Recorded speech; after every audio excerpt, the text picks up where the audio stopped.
Hi Luke, how's it going? Very well, mate. How are you? Yeah, good, thanks. So yeah, congratulations on Press. I saw it earlier today and really enjoyed the film.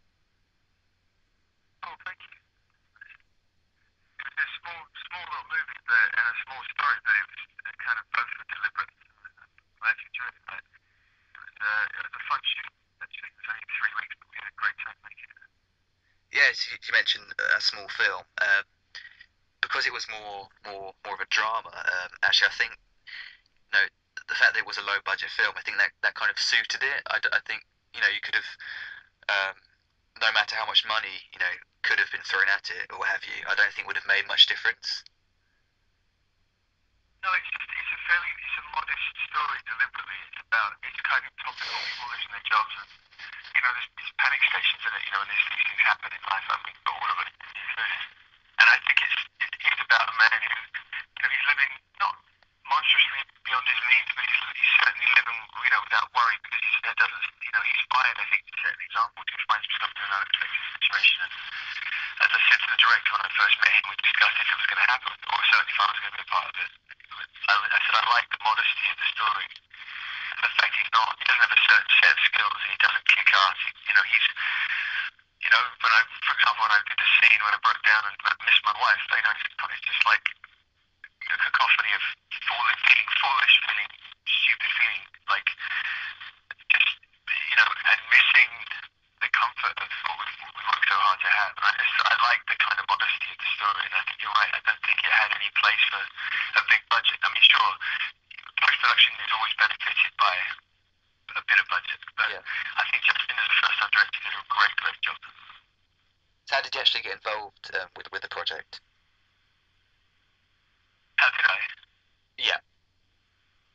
It was just an offer. They wanted me to do it, and it came through my agents, and they said that they asked if I would do it. And I read it, and I said, first thing I'm going to meet is the director, because I know he's a young guy, and his first time. I just want to see who's going to DP the project, and I wanted to know that. I wanted to know what he wanted to achieve. Did he want to make it kind of a bit too actiony, or did he want? And I just wanted to get a sense of where he wanted to head with it.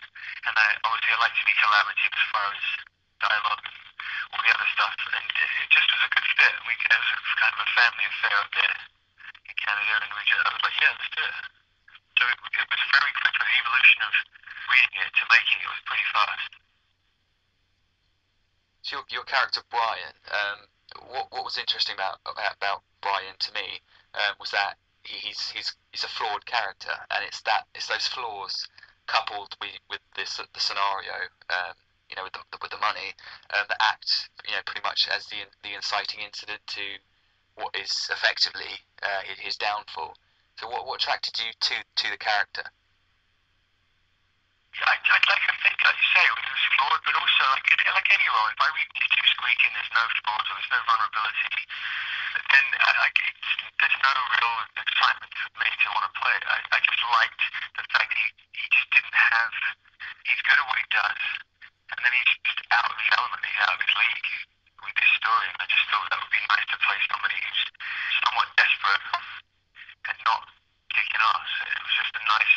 I thought there were moments there of just there were things out there more important than him. He's got his children, he's got his wife, his child, I should say, he's got his wife. And I just liked how not normal, but the modesty of it all. I just liked it. And so that's why I wanted to stand. There's a few movies this year. There's one movie I did this year called last year, I should say, called Inside.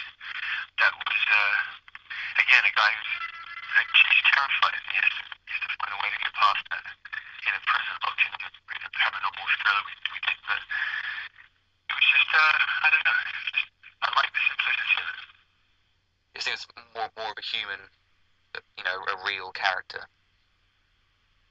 Yeah, I mean, I love playing those kind of roles. I mean, even when if I'm playing a super villain or a superhero kind of situation, you still got to find the human in them. It's like you got to find what makes them feel fragile, what makes them feel vulnerable, what makes them feel scared. It's still a search when you play somebody who's totally normal.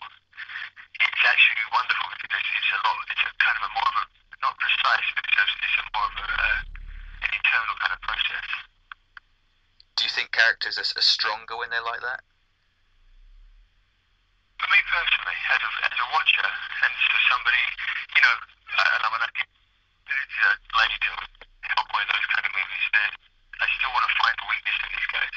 I want to find the humanity because as guys as well, the most the dudes I'm bumping into say in the States, you know, they have something to say about this. So we always talk about you want somebody that's kind of flawless. There's nothing that I can relate to on that. Yeah. You know, but we get up as guys, you know, we have to kind of protect our emotions. We have to keep ourselves together, keep ourselves strong. And, you know, it's maybe the missus or some privilege for you to actually see you vulnerable or feeling afraid or whatever. Because as guys, we got to, I believe anyway, most of us have to keep that shit together. Yeah. So I think when you see roles where there's some kind of breakdown or some kind of chink in the armor, I think it's, for me, certainly more interesting to watch. So when I'm putting it together, I'm always a big fan of trying to achieve that. Even when somebody appears to be either dangerous or otherwise, it's still nice to find that vulnerability. Yeah, I think it's perhaps easier for audiences to actually connect with characters who they can believe in or and think that they could actually, you know, exist, as opposed to, you know, some invincible, you know, gun-toting warrior kind of character. Yeah, that's what's really nice to find those scenes where they are sitting by themselves, whether we smoking a cigarette or sitting down with just, you know, contemplating something or, you know, an introspective moment. I think it's important, really important to find those things in characters, you know. So over the years, you've become quite synonymous with action movies. But Prest, on the other hand, you know, although it's got guns and gunshots, it's much more of a drama, a crime drama. What's the prospect of doing something, you know, perhaps a little bit different, interesting to you? Yeah, I've actually done, there's a film I just did, my first British movie in a long time called Interview with the Hitman.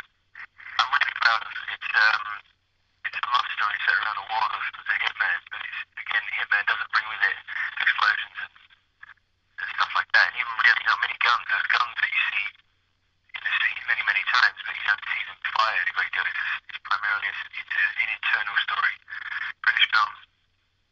And, you know, a love story set around that world, I just was really interested and I read it and I didn't see the ending coming, so that's been that we filmed that.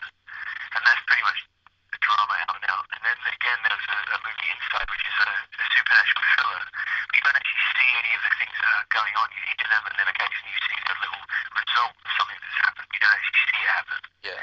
And so it's almost like a play. It's a guy that was in Rawhide, Paul Ray, and myself. I played the principal character, and then it's if you like, kind of like a movie. It's a movie that's a play. It's just two of us in a cell, and we don't really see us till the last act out of those cells. It's a really interesting story, and that's again, you know, no action going on in the cell other than tears and panic, and obviously, you know, an action movie of Definition Inferno coming out. But that's there's been a lot of drama this last year that's just gone, and I loved it. It was a new, like you said, a slightly new direction, but still bringing in some physical capability, but not driven by that. It just was assisted by that. Yeah. Well, moving from acting to producing, um, which, you know, began with Blood Out. How's producing working out for you? You know, it is. I don't really enjoy it in the sense of raising money and all that other stuff, but I do like it's a means to an end to make a movie with people that you both care about, whether it be friendship driven or a combination of friendship and talent, and looking around and finding yourself upset with people that you enjoy being around and also enjoy what they're capable of doing professionally. Right. So to me, I like it because it means it's exciting conversations because you can say, look, I'm going to put something together that, you know, anyone who, even if you're not in film, you can still understand it's hard to actually get a movie going in this climate. Yeah. So I think the challenge of that's exciting, and also being able to have that creative say across the board is exciting. And I'm directing this year too, which is both nervous and excited about. But so that's one of the movies we're producing is I Wrote also, so it's kind of, I don't know, it's a fun time. It's intimidating, but that's what gets you up in the morning, you know. Yeah. So you're spreading your wings as far as the creative involvement and the development. Sometimes it goes a bit beyond the spread. It's like, ouch, you know. But that's, you know, it's a responsibility, you know. And if I'm writing it, producing it, it better be okay because I don't have any excuses because Yeah. I can't. It would be my fault entirely. So it's certainly, but it's worth the challenge and it's worth giving it a shot at least. You know. I think it's all about having creative say and also the collaborative thing that one playing lead roles gives you, which I'm thankful for. But with producing, it's a case of having that collaborative energy, sitting around the table, having ideas and getting